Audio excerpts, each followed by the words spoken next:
I'm Chris Post, a contributing writer, I'm Aster Lufkin, also a contributing writer. and this is your daily Star Trek news roundup for the week of April 7th, 2024.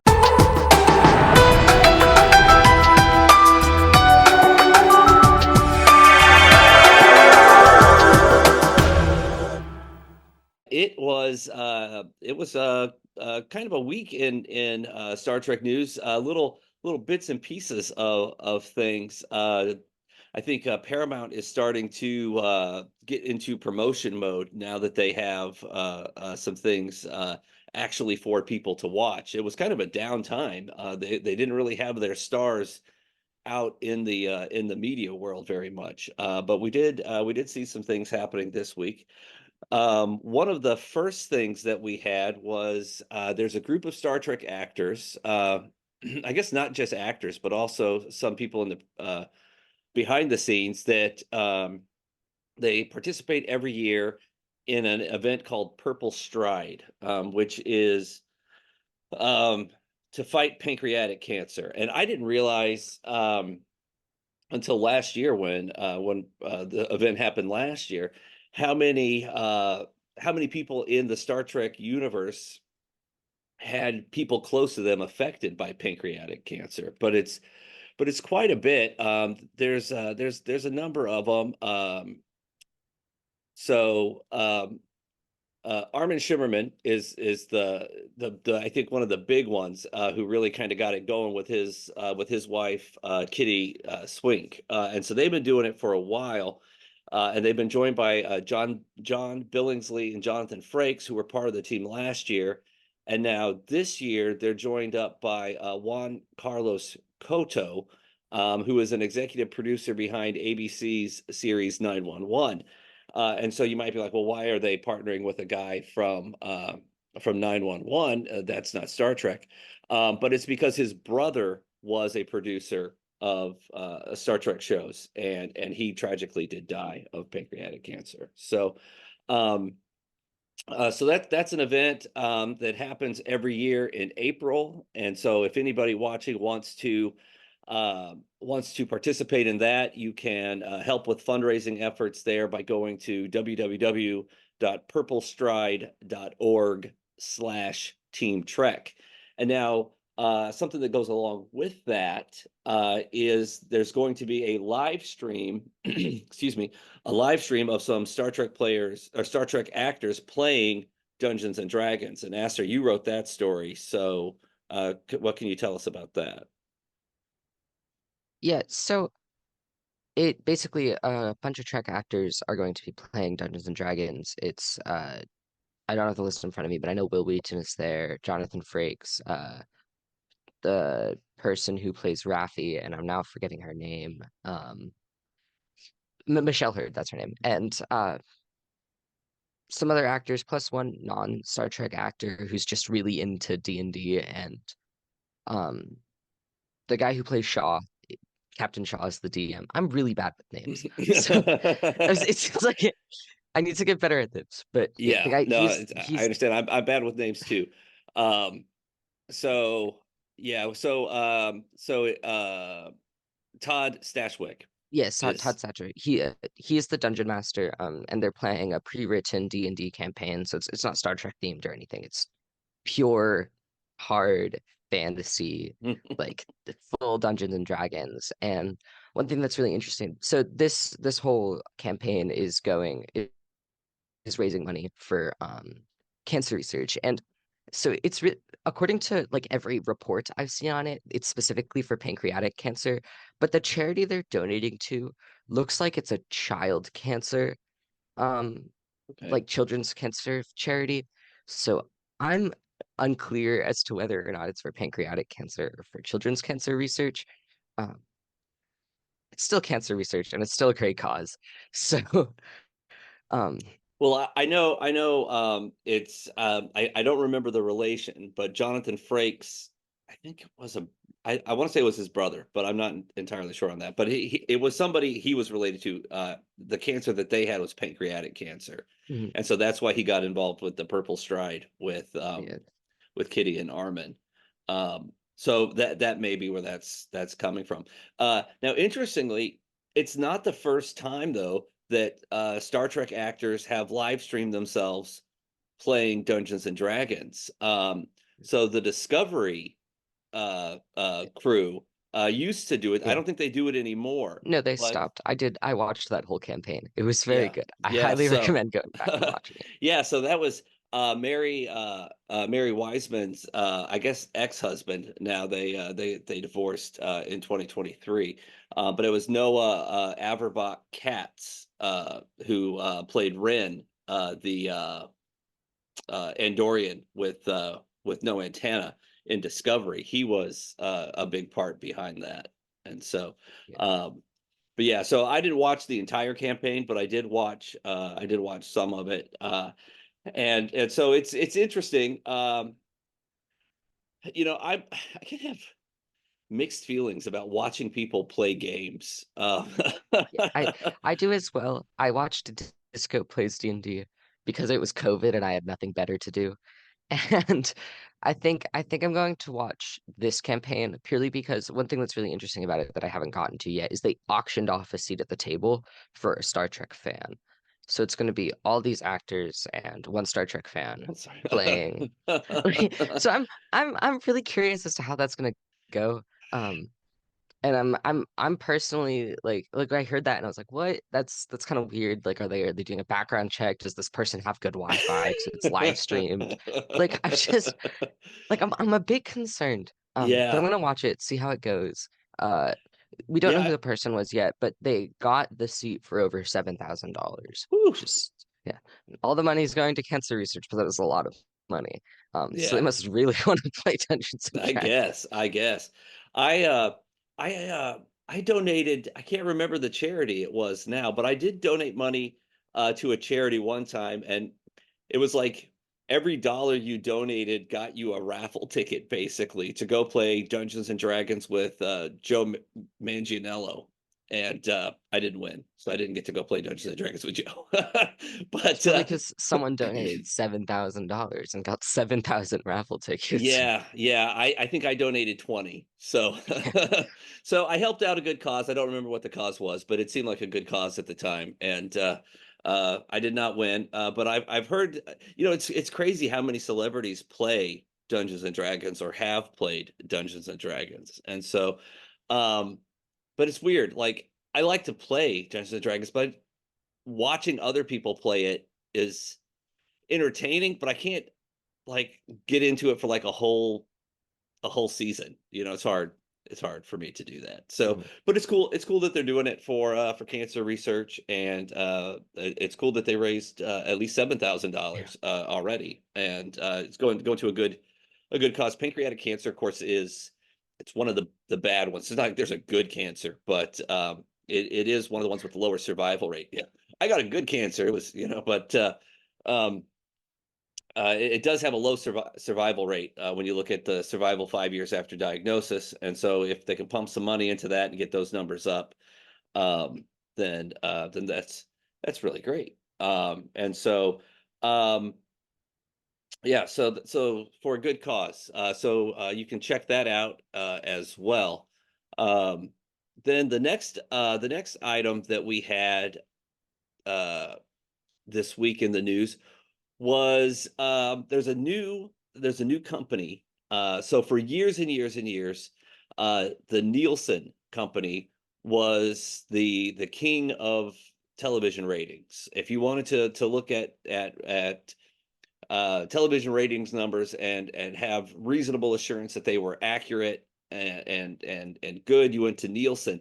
But Nielsen does not do a good job with streaming, in part because the streamers have worked really hard to keep those numbers kind of a secret. And so with broadcast television, they needed to release those numbers to advertisers, so that they had to be public with it. But with streaming services, they don't have advertisers, or at least a lot of them don't have advertisers, and so they don't have that motivation to share those numbers. And so they'll tell you like what is number one on their streaming service, but they won't tell you how they stack up against other streaming services.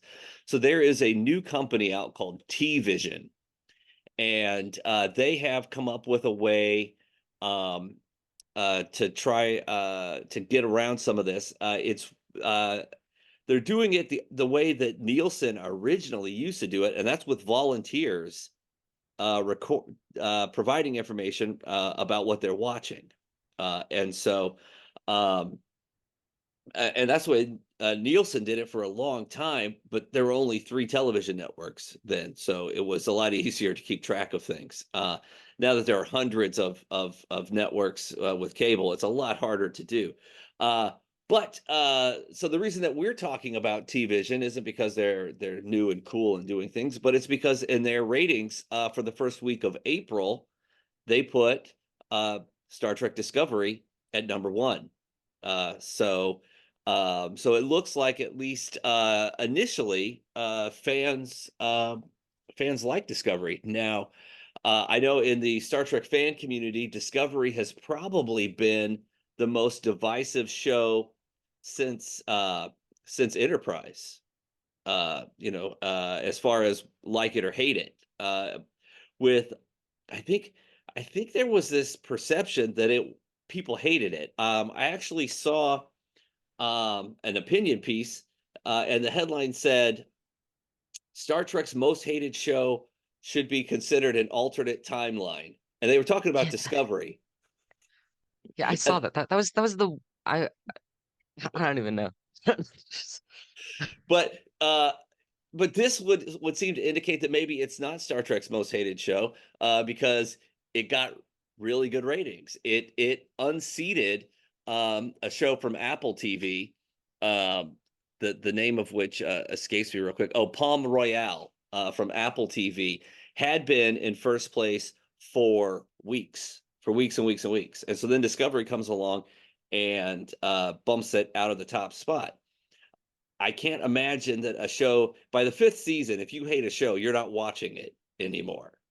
So if it gets first place, that seems to tell me that maybe some of these old haters need to stop hating and just accept the fact that there are people who like Discovery.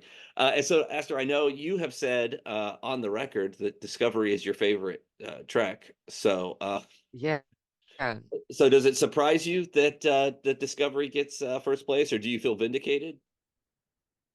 a bit. So I run the social media accounts, and without fail, the posts that do the best are the one we post about Discovery, not because people like it, but because people hate it. The amount of comments we get that are like, "This show sucks. Thank God it's ending."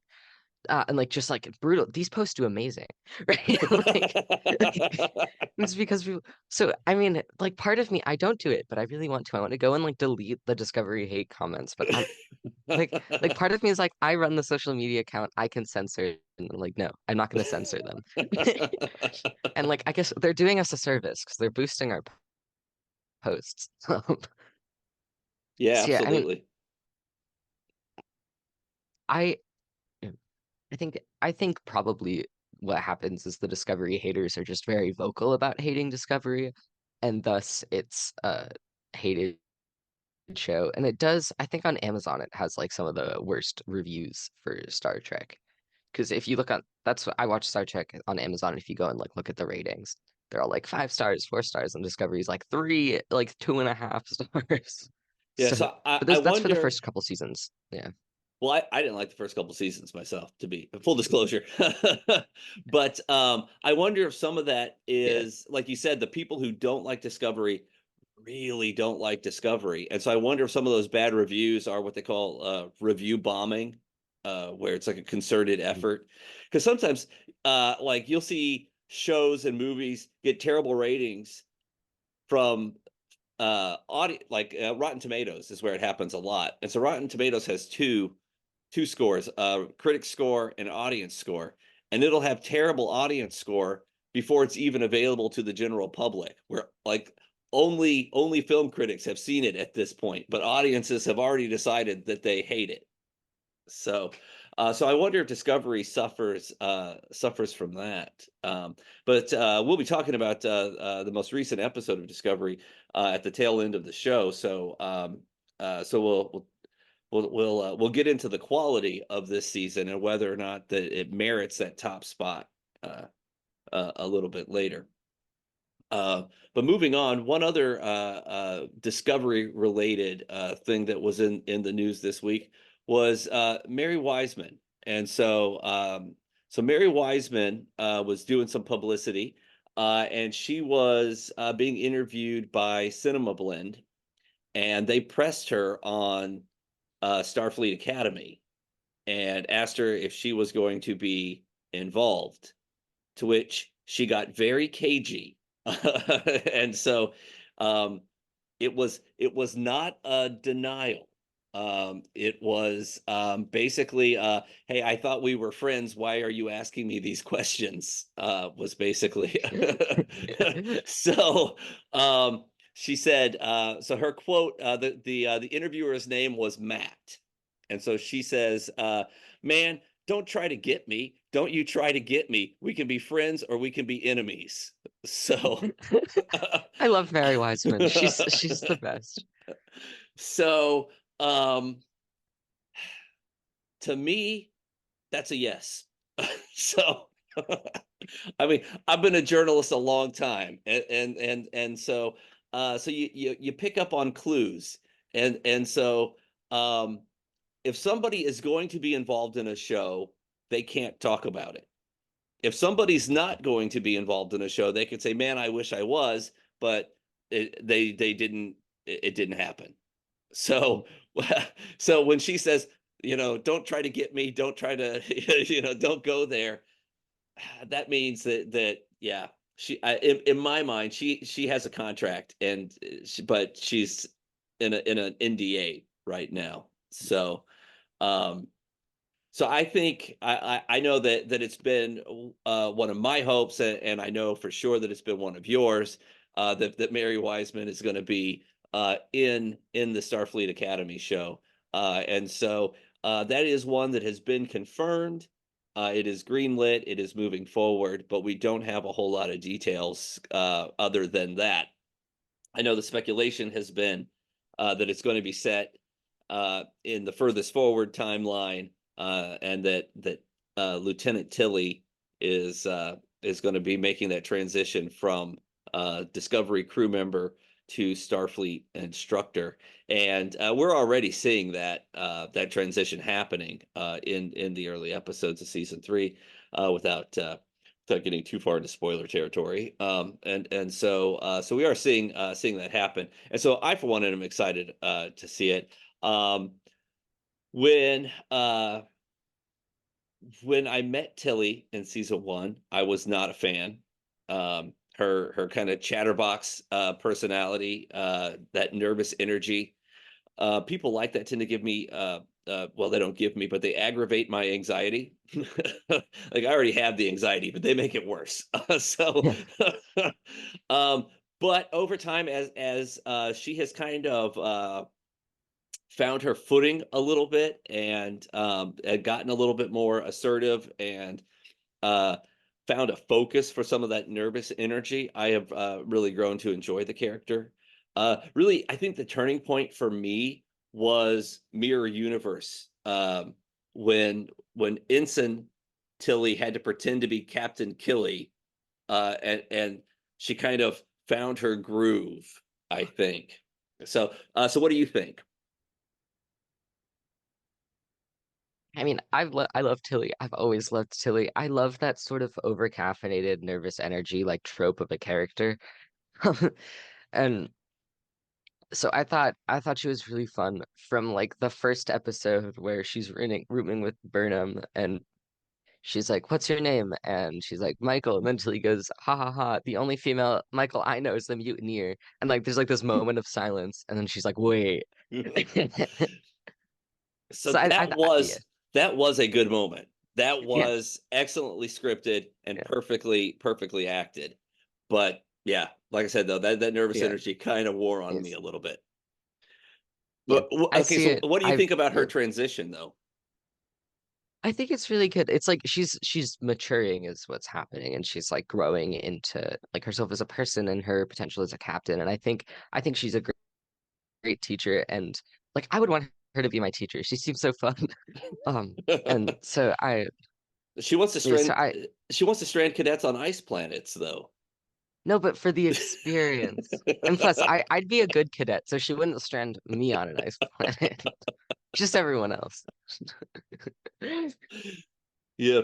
So I don't have any inside information on that, but it certainly does seem that that is the direction it's going. So like everybody else, we will just have to wait and see.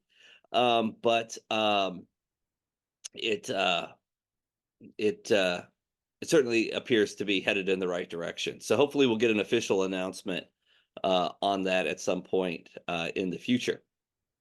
Now, we have a couple of things that will be on our website by the time this episode is broadcast, but aren't on there yet. The first of which is a Q&A interview that Rosalind Chow did with Vanity Fair. And so it is a very long piece that talks about all of her career. And of course, she has done so much. She was way back in my childhood, before you were even considered, Aster. There was a show called MASH, and so I don't know if you're familiar with MASH. Yeah, Okay, I know S MASH. okay, so Rosalind Chow played a character in MASH that was set in Korea during the Korean War, and so she played a Korean character there. And then, of course, she's known best to Star Trek fans as Keiko O'Brien, and that character is Japanese, and Rosalind Chow is neither of those. She is Chinese, and so she's a Chinese American.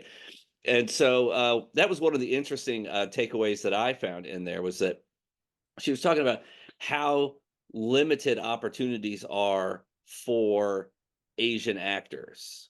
And so how Asian parts should go to Asian actors, and that ethnicity maybe shouldn't matter so much as larger racial structure. So don't don't do yellow face was her kind of her motto. But when they asked her, like, well, Just the bottom line.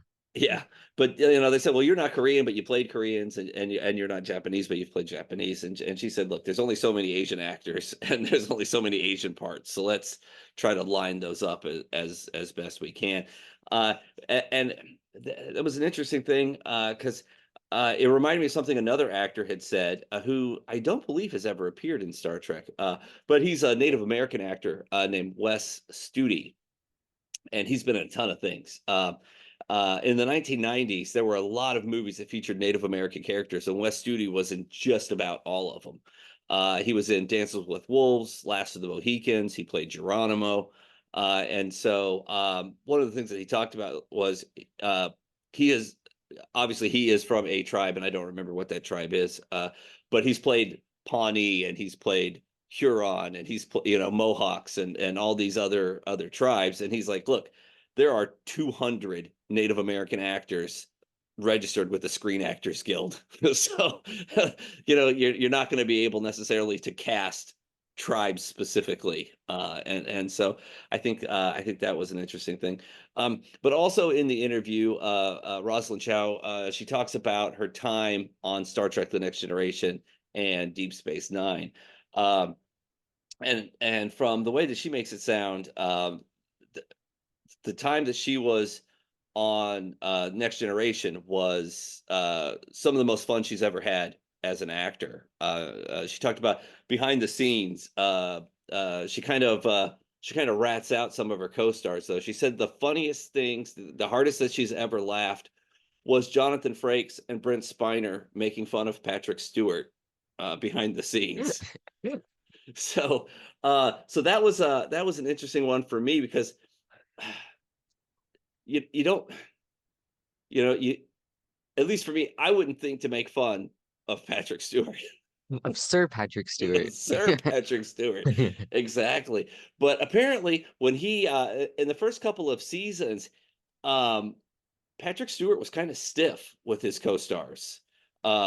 He actually, like, he tells a story about, like, one time in like the first season, he scolded them because he was trying to do very serious work, and they were not at all certain that the show was going to be picked up or renewed, and his crewmates were laughing and joking, and he gave them a verbal reprimand for for not It's taking things seriously. So I think that that kind of contributed to that. And Rosalind Chow didn't join Next Generation until fourth season. So the fact that they were still making fun of him at that point is a little bit of a testament there. Um, but and then she also talked about the close relationship she developed with Michael Dorn, and so apparently they are really close friends, and it's because he spent 8 hours between her legs in the episode where her baby was born. I don't know if you remember that episode or not, where yeah. Worf was the Yeah. the reluctant midwife. Mhm. So that was pretty cool. Of course, now she's promoting Three Body Problem, which is a new science fiction show on Netflix. Have you seen any of that yet? I haven't seen it yet. So I Through Body Problem has been on my to read list forever, and I've a rule where I have to read something before I watch it. Mm. So I am waiting for so Rosalind Chow, she also did an audiobook for Three Body Problem, and I'm waiting for that to be released so I can listen to that and then watch the And then show. watch the show. Yeah. Yeah. So now, uh, what now? Rick and I have talked about the episode of or the character of Keiko O'Brien. Now I know that in addition to Disco, you are a fan of the Next Generation, and you've watched most of the episodes of Next Generation. Although you have this bad habit of skipping some of them. Did you skip the Keiko episodes, or did you watch those? No, I love Keiko. I skipped the Loxana Troy episodes because she makes me uncomfortable. Like I watched like the first couple of them and I was like, I don't need to do this. This is uncomfortable. I don't like it. I don't like her. Um, and so those are the only ones I've skipped, I think. And uh I really liked Keiko. I think she gets too much hate. I don't know. She's like trying her best and I guess I have a lot of sympathy for her. Like it's hard. She's living on a starship and she's raising a kid on well then like on Deep Space Nine. Like that's hard. And I really like her. I think she's really fun. I think she's really sweet. And I'm rewatching DS9 right now, and there's the one episode where O'Brien gets cloned, which is a really that's like a really morally gray episode. Because they just kill his clone. I don't know. And I like it, like he has all the memories of O'Brien. He's functionally O'Brien, and they're like, let's just kill him. It's what you got to do with clones. In Star Trek, if you're a duplicate, it usually doesn't work out very well for you. I mean, they let Thomas Riker go, and you see what happened there. Yeah. So now it's like it's a yeah. They got a strict policy. We're not doing that again. But I interrupted. I'm sorry. You were talking about the It's a, Keiko episode, though. but yeah, no, so just I thought she was like really bad and I never understood why people didn't like Keiko. I love her. And like I guess some people found her annoying, but I disagree. She's so cool. Yeah. I think some of the Keiko hate is that I think it has nothing to do with Rosalind Chow. It has everything to do with the way the character was written in some episodes. Is that she can sometimes be depicted by the writers as the stereotypical ball and chain. You know, you got freewheeling Miles O'Brien who just wants to go have a pint and throw some darts after a hard day of making sure the ship doesn't explode. And then there's okay being, hey, you've got kids, you need to come home.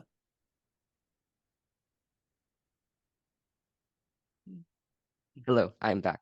All right. Yeah, But yeah. anyways, I was just saying that she's sometimes she's that you've got responsibilities, you've got to be home with your kids, and I think there are husbands out there in the Star Trek fandom who are like, oh Jesus Christ, she's one of those, you know. So That's that's so 1990s motivation. That's what that is. well, Now I yeah, understand it. and that's that's when the Keiko character was introduced was the night. So yeah, so she was used as this representation of family, and because a lot of the characters on the Enterprise don't have families, you know. Data, Geordi, Riker, Picard, they're all bachelors. They don't have that. And so so Miles does, and she's at home with a stern face, and you know, but she's also sometimes depicted as very loving, very caring, very supportive. You know, she is not a member of Starfleet, and so she's you know, thrust into this lifestyle that is not necessarily one that she chose for herself, but chose to be a part of by being involved with Miles. And so, excuse me. So I think that's some of the concern that, excuse me, I got a little cold going on this week, but I think that's some of the conflict that that the character has with the fan base is those guys who maybe feel a little henpecked themselves, and so they so they feel uncomfortable and don't feel they need to watch those episodes. And that is so okay. I'm a proponent of skipping Star Trek episodes that you don't I'm want to watch. I am a completist. I have seen every episode ever produced, and so even the bad ones. But anyways, so moving on from Rosalind Chow, somebody else who's out and about talking with the press this week is Alex Kurtzman. Of course, showrunner, executive producer, all those good fun things. And he was talking with Cinema Blend. And so they were asking him, like, will there ever be a Star Trek that makes it to 100 episodes again? So in ye olden days of yore, 100 episodes was a pretty significant mark for a show to reach.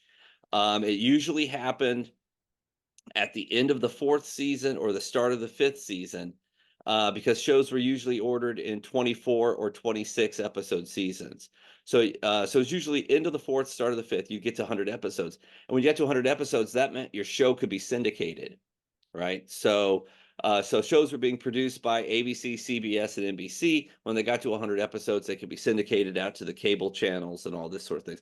So it's pretty significant for anybody involved with the show, because that meant you were going to get royalties. It was a big deal to make it to 100 episodes. Um, there hasn't been a Star Trek show make it to 100 episodes in a long time. I think Enterprise made it to 100 episodes, and that'd be the last one. So 20 years since one made it. So we have all these shows in production, or have been in production over the last 10 years or so, and none of them have made it to 100. And according to Alex Kurtzman, he doesn't think any of them ever will. And so it is a different animal now. In the world of streaming, a long season is 16 episodes, and an average season is 10. So to make it to 100 episodes, you got to run 10 seasons at 10 episodes a season. That is a really long time in today's universe. And so, it's not to say that those kind of longevity shows don't exist, because they certainly do. NCIS is getting ready to hit episode 1000. So yeah, 20 plus seasons on the air, 1,000 episodes. But Alex Kurtzman, he just doesn't think that that it's going to happen for a Star Trek series. And so I was thinking about it, and I don't know that I'd want 100 episodes. I enjoy some of the Star Trek that's been coming out, um, but I don't want 100 episodes of Picard. They'd run out of ideas. Yeah. Um, so now I grew up in that era of 24, 26 episode seasons, and I kind of miss it sometimes when they're done for the season. Um, Obviously, you are my younger counterpart, and so you don't necessarily have that memory of those long seasons. So but you have gone back and you've watched older series. There's a lot of episodes of Deep Space Nine. I'm pretty sure it made it to 100 episodes. Um, So what do you think? Is that Okay. is are you sad that you don't live in an era with 100 episodes of a show? No, I'm quite happy actually. So I like okay, I'm gonna say this and you're gonna be like, Aster, you've watched like all of Star Trek. What do you mean? Like, I don't really like long shows. Like if a show has more than 4 seasons and someone's like, you have to watch it, I'll be like, I'm probably not gonna pick it up. That's a lot of episodes. Ignore Star Trek. So it's different. So that's a whole nother thing. Um, other than that, yeah. So when I see really long shows and like I think with streaming now, it's you don't not a lot of people will watch shows as they come out, but rather it's going back and watching shows and having this beast of a TV show with like 7 seasons, 20 episodes each. Like nobody like well people will, but it's a lot more of a commitment to get into. Whereas if it's 3 seasons, 10 episodes, I could do that. And like I can and so that's how I sort of view it. And that's how I watch. That's the only way I watch shows that aren't Star Trek. I don't really watch shows as they air, because it feels like a responsibility. Star Trek is different. It doesn't count. I don't understand why. It's beyond me. Um, so, yeah, so I'm happy I don't have 24 episode seasons because my ADHD would not let me like sit through all of that or would not let me start because I would get bored. Like, Well, see, so Lower Decks. I don't need 24 episode seasons of Lower Decks. Prodigy, no. I would love 24 episodes of Strange New Worlds. I would watch 24 episode seasons of Strange New Worlds. And so, but and maybe Discovery, I could go for a little bit longer season if they were seasons like 4 and 5. Um, Seasons 1 and 2, I was glad that they were as short as they were because I really, I really felt like I was struggling to get through those, especially the first time. On the rewatch, when I knew where we were headed, it was a little bit easier to get through. But it's an interesting thing. In the UK, they call a season a series. So it's a little weird because here we call a series is like the show, but they have but for their shows, which I think they call programs, their programs go for 3 series, and that's pretty much it. Um, and that's just been kind of the tradition that they've had, and it's not necessarily because the audiences didn't want more of a particular show. It's because that was the tradition among actors, was that you didn't spend a long time doing one character. You would move on to other creative things. And so it was hard for them to sign actors to contracts longer than 3 years. but that's why Doctor Who is the way it is. It's exactly why Doctor Who is the way it is. It's not because people didn't like Doctor Who, it's because the actors playing Doctor Who or the Doctor were like, yeah, I got things to do. I'm gonna bounce. And so they're like, the Doctor regenerates and he looks completely different. And so yeah. So it was a complete um uh product of that tradition among British actors to not stay with a series for a long period of time.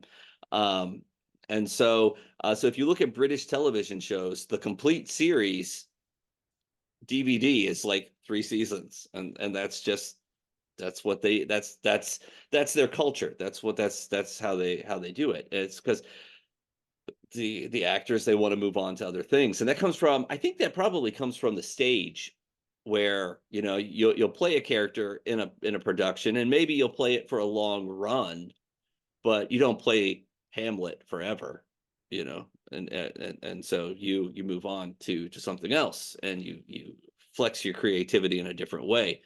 And that was not the culture that we developed in the United States. I was looking when I saw that NCIS had 1,000 episodes. I was looking to see what other shows had 1,000 episodes, and there are actually quite a few of them, but they're mostly soap operas that ran for like 50 years with cast changes over that time.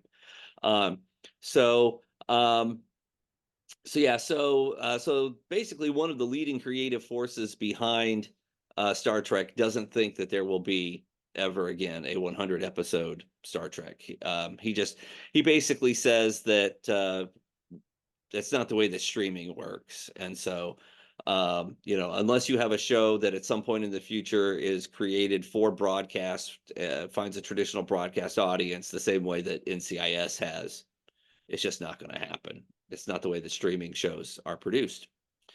And it's because Generation Z has no attention span and can't watch a show. You ruined it. No, I'm just kidding. Uh, it's the nature of the changing medium. And so who knows, in 5 years, all the TV shows will probably be TikToks and they'll be 15 seconds long. And that'll That's be, a thing now. I I don't have TikTok, but I know this is a thing. What people do is they'll upload like episodes of a TV show, but in 15-second clips. So you open this account and you watch this TV show by swiping through the clips.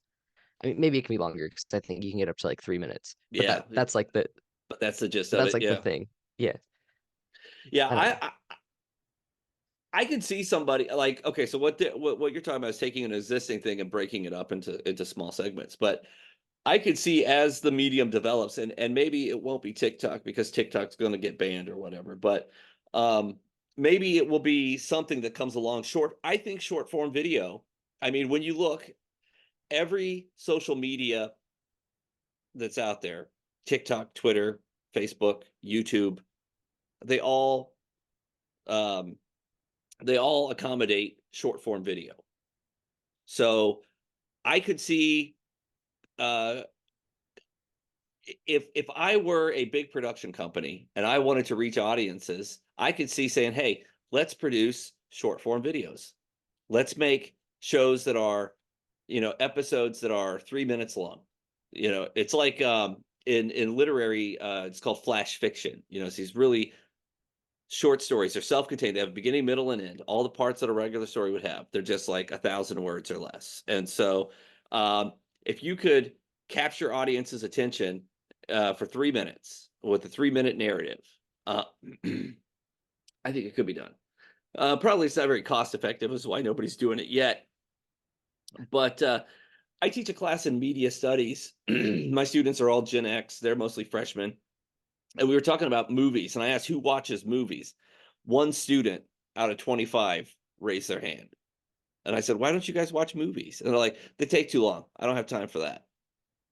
So a 90-minute movie takes too long. Just So watch it in two sittings. That's what I do.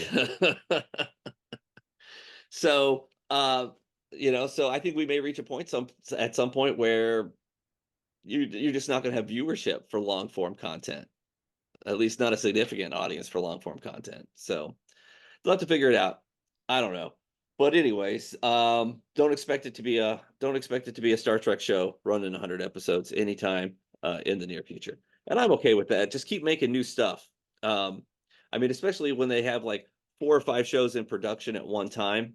Uh, I'm good with that. I wish they would stagger it so that they didn't have shows coming out at the same time, so that I constantly had a fresh supply of new Star Trek. That would be my preference to have 52 weeks of new Star Trek, 10 episodes from 5 different series. Take 2 weeks off in the summer, and you know have a whole year of fresh new episodes. But they don't ask me these questions, so it's just all these great ideas that I have just withering on the vine. But I don't know, maybe someday. Okay, so that's all the news items that we have. So that brings us up to the spoiler alert portion of the episode. So we will be talking about the most recent, the third episode of Star Trek Discovery's fifth and final season. So if you don't want to have spoilers, this is your warning to get out now. Thanks for joining us, and we'll see you next week. Okay, so now that we got that out of the way, what did you think? Now you didn't see I the really second enjoyed it. episode, so you weren't with Rick and I when we saw the second. We talked about the second episode. So what did you think about it so far? Like the well, I really enjoy it, but of course I really enjoy it. Um, I think I really like I really like that the stakes aren't that high. Like they are because it's Discovery and they're making it high, but really, they're just going on a little treasure hunt. I, Yeah, yeah, and I think the production design is amazing. And seeing all these different planets. And like in the most recent episode, we saw the it was like the animal bug thing. I forget what it's called, but like that was so cool. And the people who make those are so cool. And I'm really happy that we're sort of traveling around the galaxy and seeing a lot of things that we may have not seen before. Um, so I think that's really fun. I still don't like the first officer. I'm not forgetting his name. He was just I still don't like him. yeah, yeah. It, He's weird. yeah. My my friend who I like watch Star Trek with, he loves him, and I was like, "You're wrong. You're allowed to like him, but you're wrong." Um, yeah, I really liked when Tilly like chewed him out, and she was like, "You suck." I really like that, and I think that Wilson Cruz in the most recent episode did an amazing job at playing Jamal. Yeah. Yeah, yeah. I think that was great, and he like really got to spread like flex his talents as an actor. Yeah, so it's so the character's name is Rayner, and he's Oh, played Rainer, yeah, by Callum Rennie. Um and so um yeah, he is well, he's not a captain anymore. Now he's been demoted, as Tilly pointed out to him. yeah. He because I that was something that Rick and I had talked about last week. Was, he was a captain, and I was like, how is that going to work? Two captains on a ship, because technically he would. So in military structures, and I know Starfleet isn't exactly a military organization, but they use a military rank structure, and in military structures, whoever has so what civilians commonly call rank, the military calls grade, and whoever has been in that grade the longest is the ranking officer in that grade. So if you had two captains, whoever was captain longer would be the ranking captain, which would have Well, been Rayner. So I mean, technically, on paperwork, Burnham has been captain for like 900 years. So, I was she a captain when they yeah, jumped? She I was believe she, okay. yeah, yeah. But yeah, so anyways, they solved that problem by demoting him back down to commander. But yeah, he is a challenging character. I am media savvy enough to suspect that they are trying to make us not like him so that he can have a redemption arc at some point. All right. I But won't take it. not gonna bite on that one, huh? I'm gonna be like 3 weeks in the future, and I'm gonna be like, I love Rainer. He's so sweet. But I meant to bookmark it so I could find it later, and I didn't, and so now I can't find it. But I was trying to figure out what species he was, and I saw somebody had posted something that they thought he was a species that was seen in Deep Space Nine, and basically they double crossed the Starfleet officers who were trying to help them. But now apparently they're a member of Starfleet, and um, so I don't know. So if he is that species, they have a history of some murky behavior, we'll say. Um, so but yeah, he's very curt. He's very dismissive. Um, I have seen some people who are comparing him to Captain Jellicoe, and I don't know if you remember Captain Jellicoe from Next Generation. Um, of course, I remember, and I've changed my mind about Captain Jellicoe. Um, and I know other people have too. There's a YouTuber named Steve Shives. I don't know if you've watched any of his content, but he has a pretty good video in defense of Captain Jellicoe. And when I was young and watched the episode, I was like, "Oh man, this Jellicoe, he's a hard ass, he's a jerk." Crew of the Enterprise, they know what they're doing. And Then when I watched the episode as an adult with experience and some time in some leadership positions, I was like, man, the crew of the Enterprise were a bunch of whiny babies, and they were really like out of line in questioning his authority because he was the captain, he was in command. So when he says he wants 4 duty shifts, you give him 4 duty shifts. You don't say, well, we're happy with 3. That's not how command structure works. Riker was right to be dismissed.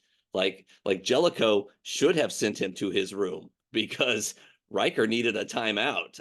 He was, I mean, Oh, he was the only one who did what they were supposed to do under Jellicoe's command was Data, and so so Jellicoe was right to put put Data in that red uniform and make him second in command because Data was the only one acting appropriately. So I've come around on Jellicoe. I don't know that I'm going to come around on Rayner because Jellicoe, they didn't do anything. Jellicoe was Jellicoe, and he never changed. My opinions of Jellicoe changed. I think Rayner is being set up to be a hard ass jerk that nobody likes, so that he can at the last do something to redeem himself. And I have a feeling, and I have no inside knowledge. I've seen no episodes beyond episode 3, so this is just my unfounded fan theory, is that he is going to die, that he is going to do something heroic and tragic and needs of the many and die so that we will like him. But he's still an asshole. He'll I just be a dead yeah, asshole. I agree. That's what they did with Shaw and Picard, and I think that's what they're gonna do. Yeah. And Shaw, I liked. He was an asshole, but he was my kind of asshole. So Yeah, because that's fair. like That's fair. like Picard comes along and he's like, "Hey, you remember me? I'm super famous and I want to do this thing." And he's like, "No." Like, you don't get to do stuff just because you're super famous. Yeah, it's like some old dude like walks onto your ship and is like in talking insane. He's like, "Please, I need to go save my friends across the galaxy." And he's like, "What the fuck?" Like, yeah, Exactly. yeah. Exactly. That was a really good Patrick Stewart impersonation too. So, Thank you, thank you. Yeah, but yeah, no, Shaw was totally justified. Like, I didn't like the fact that he was, you know, dead naming 7 of 9. That yeah. seemed a little heavy. But as far as telling Picard no, I was totally down with that. Picard needed to be told no on a couple of occasions. When he shows up at Starfleet headquarters with his visitor pass, asking for stuff, and they're like, who do you think you are, old man? You are retired. Get out of here. But exactly, which is appropriate. That's what people should do to retired admirals who show up and ask for a ship. That's crazy talk. You know? So so I was okay with that. But yeah, I don't think Rayner is going to and maybe I'm wrong. Maybe I'll be with you in 2 weeks going, yes, Rayner is absolutely fabulous. Um but I'm like you. I also like that the stakes are lower. They are. It's kind of weird. There's the immediate threat, which is a couple of ne'er do well adventure seekers who are trying to get this thing for who knows what purpose, just because it's fun, right? And so the threat from them is relatively low. I know Rayner is obsessed, and he's trying to make it seem like they are the these really terrible people, but they're like Bonnie and Clyde. They're not. I mean, they're dangerous, but they're not existentially dangerous. Now, there is the existential danger of the wrong people getting the progenitor technology, for all the reasons that Stamets pointed out were super awesome. And Rayner was like, yeah, but think about it. And Rayner did have a point there. Being able to reanimate dead beings is probably dangerous technology because that's how you get a zombie apocalypse. And as much as I love a good zombie apocalypse, you probably You'll don't want. finally have your zombie Star Trek. Yes, zombie, yeah, like, yeah. So, but yeah, so there's that. Now, what did you think of there's so in the background there's the sub story, the relationship between Adira and Gray. So what did you think of that storyline?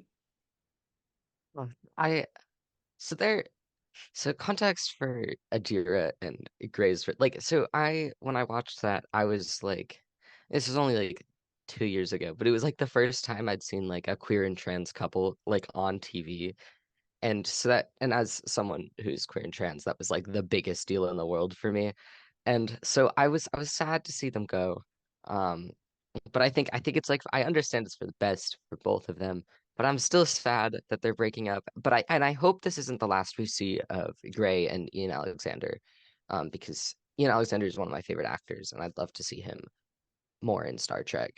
So I hope we see them again, um, even if they're not dating. But yeah, I was sad. I think it's for the best. I can still be sad about it. Um, Yeah, so um as someone who is neither queer nor trans, I can appreciate I'm a human, so I can appreciate human relationships. And I was also once a young person, and so I can appreciate the intensity with which relationships between young people can happen. And so um and there was a degree of trauma that happens in their relationship. Gray dying and coming back from the dead is a kind of a weird sort of trauma, but it's a trauma. And so the bad thing about trauma is that it can bond people together, but not always in healthy ways. And so I had I had suspicions that their relationship was not going to be a fairy tale. Um, uh, that there was going to be some tragedy. Uh, because, well, for one thing, we've already seen a relationship in Discovery where somebody died and came back from the dead and got to live somewhat happily ever after, right? So it was a rocky reunion, but Stamets and the Good Doctor are back together in a healthy and loving relationship. Uh, so I did not think that they were going to repeat that storyline. So I had a feeling that there was a breakup coming. Um, but as somebody who was in adolescent relationships and somebody who's been a parent to people in adolescent relationships, they end and they hurt and it sucks and there's you know moping and existential angst, uh, and which can be good for storytelling as well. Because now we get to see Stamets deal with being a father figure to someone whose heart is breaking, and um, I think it's an interesting thing, the relationship between Stamets and Dr. Culber, in that Culber understands emotion probably better, but Stamets, I think, feels emotion more. It's that doctor thing. My wife is a nurse, and they can suppress things because they have to function in their job. And so I think Culber appreciates the emotion and he understands it, especially with his training as counselor. Uh, but I think uh, Stamets is going to feel it more and not necessarily know what to do with those feelings that he has. So it'll be interesting to see that dynamic of their little family unit. But I don't know. yeah, I really liked when Reno called Stamets Space Dad. I Yeah. thought I thought that was funny. I appreciated that. Reno continues to be one of my favorite Discovery characters. I, I, part of me wishes they would use her more so I could see more of her on screen. I love how Tig Notaro plays the character. Um, it is fantastically dry. so scathing. Um, uh, I know she's from the 22nd century, but she is definitely a 22nd century Gen Xer. She has that acerbic one-liner kind of a thing down perfectly. So I love that character. So like I said, part of me wishes there was more of that character, but also maybe not, because then it might be too much of a good thing. But I love when they use her to throw shade, and it makes perfect sense that she's an engineer.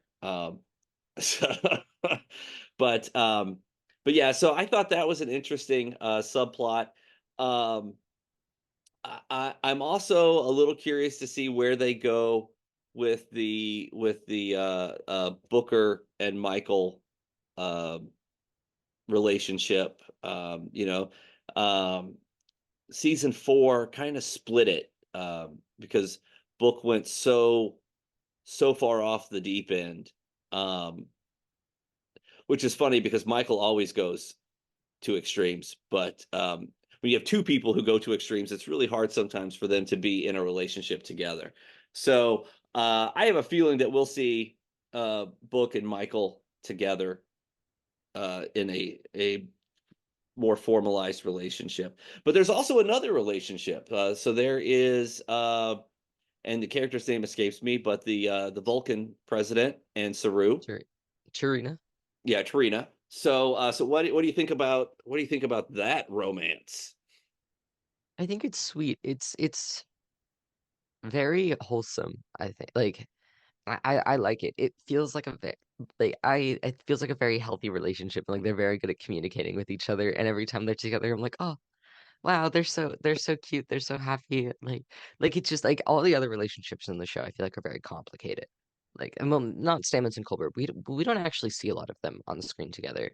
Um, but still, I feel like a lot of the characters are like, kind of emotionally a little wah wah, you know. But I feel like Saru and Trina are very like down to earth people, and their relationship just it's not stressful to like watch, you know.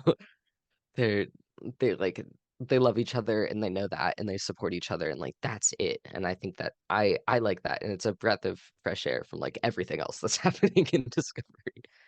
Yeah, it's really interesting. Yeah, a lot of times in life, but especially in fiction, we see the opposites attract sort of mentality. But in this case, both characters are fairly reserved.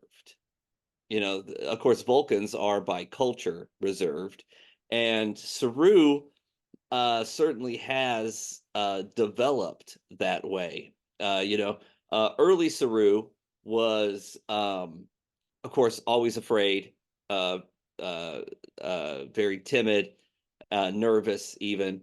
And then we got Action Saru, where,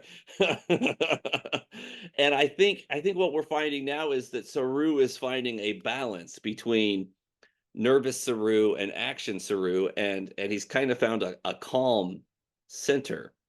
And so I thought it was absolutely fantastic when Tarina shows up and she brings him a plant, for for his office. And it's like such a sweet thing. Um, we tend to think of Vulcans as cold, uh, but here she brings him a plant because she knows that he's settling into a new place and he had to leave his plants behind. Although his office already did have a lot of plants, like he hit the Home Depot and went straight to the plant department when he was setting up. But yeah, but there's a lot of relationships going on, romantic relationships going on in Discovery, probably more, I think, than in any other show. They always throw those in there. Of course, in the original series, there was, Kirk had this reputation as a womanizer and new alien every week, and then in the Next Generation, Riker kind of took up that mantle. But there've always been long-term relationships too. Just I don't think quite as many in one series, and so um, so I think maybe that gives Discovery a little bit more emotional heart than some of the other shows. Um, so interesting stuff. Any other takeaways from episode 3? No, I'm excited though. The cliffhanger of Maul placing a tracker on Adira was I'm excited. Yeah. I yeah. Yeah, it'll be fun to see where it goes. Like I said, I haven't seen anything beyond episode 3. I'm not like Rick. I don't get the screeners, so I just got to watch them when they come out, like everybody else. But Stupid T-Rick. He's gonna watch this uh, over and he's gonna be like giggling to himself oh, maniacally. I'm sure. I'm sure when he edits this episode, he'll probably edit that part out so that the rest of the world doesn't know to hate him as much as we do. But Yeah. Um, okay, so I think that brings us to the end of our episode. So I want to take a quick moment to thank all of our Patreon patrons. They get to see this episode and all of our episodes 2 days early, and they get to watch it without any advertisements inserted into it. So if you're watching this episode on our YouTube channel and wish that you could have seen it 2 days sooner, you could have. You just got to become a Patreon patron for as little as $1 a month. You can become a patron and get access not only to the episodes a little bit earlier, but you get deleted scenes and some exclusive interviews that we do with people behind the scenes of Star Trek productions. So make sure you head over to patreon.com/daily Star Trek news and find us there if you are so interested. In addition to getting the early access and the behind the scenes content, you also help us just to cover our day-to-day operations for podcast hosting, video hosting, uh, running our website. None of that is free, and so your help really goes a long way. So we want to thank everybody for that. I have been and will continue to be Chris Post. And with me is Aster Lufkin. And we will be back next week with another episode of the Daily Star Trek News Weekly Roundup. Thanks for watching.